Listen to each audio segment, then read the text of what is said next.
Welcome to Minnesota Housing. This presentation provides an overview of the logistics when applying to the 2017 Requests for Proposals and 2018 Housing Tax Credits Program. This tutorial covers the following topics: Minnesota Housing's new multifamily customer portal, the Intent to Apply form, also known as ITA, qualification forms and sponsor financials, workbook instructions and formats, and the Housing Tax Credit Self-Scoring Worksheet, and the Deferred Loan Priority Checklist.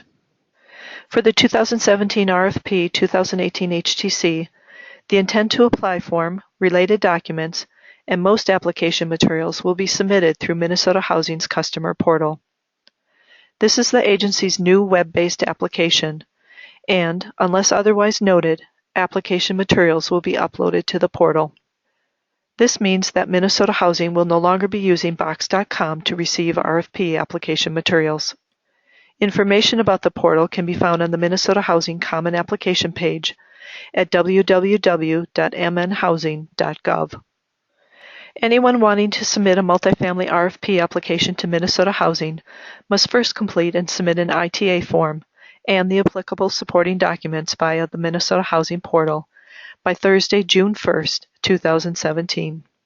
Please note that for 2017, all appraisal and applicable application fees are due with the ITA, which means the fee remittance form and applicable fees must be received by June 1st, 2017.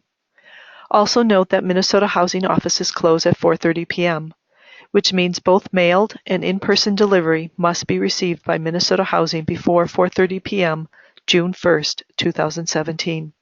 Failure to include applicable fees by the due date may result in your June 15th full application being rejected.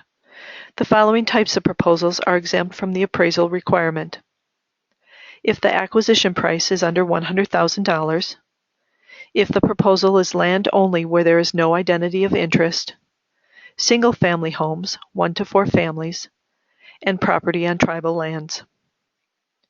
Please refer to the ITA form or the RFP application guide for more details.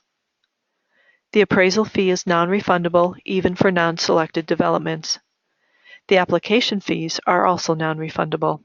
Scattered site developments may require additional fees if the appraiser determines that the buildings are not in reasonably close proximity to one another. The qualification of sponsor and qualification of developer forms have been updated for the 2017 RFP and 2018 HTC. Updated forms must be completed and submitted to Minnesota Housing. All qualification forms, financial documents, and applicable attachments must be submitted via the Minnesota Housing Secure Upload link, not through the Multifamily Customer Portal. Instructions and a link to the Secure Upload page are on the Minnesota Housing Multifamily Common Application page.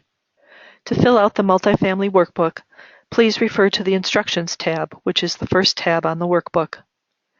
Any tab that is colored blue needs to be completed by the applicant.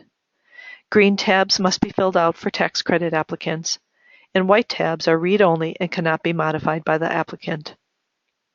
Any cell that is light blue in color needs to have data entered by the applicant. White cells are read-only and are locked from editing. Submit only one self-scoring worksheet, even if you are submitting a dual application.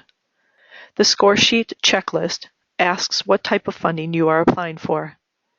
If your 9% application does not have deferred loan requests, but your 4% does, select both. If you are applying for tax credits only and are not required to submit a dual application, see previous slides or the help text on the website, select tax credits only. Thank you for taking the time to view this tutorial. For more information regarding Minnesota Housing strategic or selection priorities, selection standards, or cost reasonableness, cost containment considerations, please contact Laird Sordiff directly by email or phone.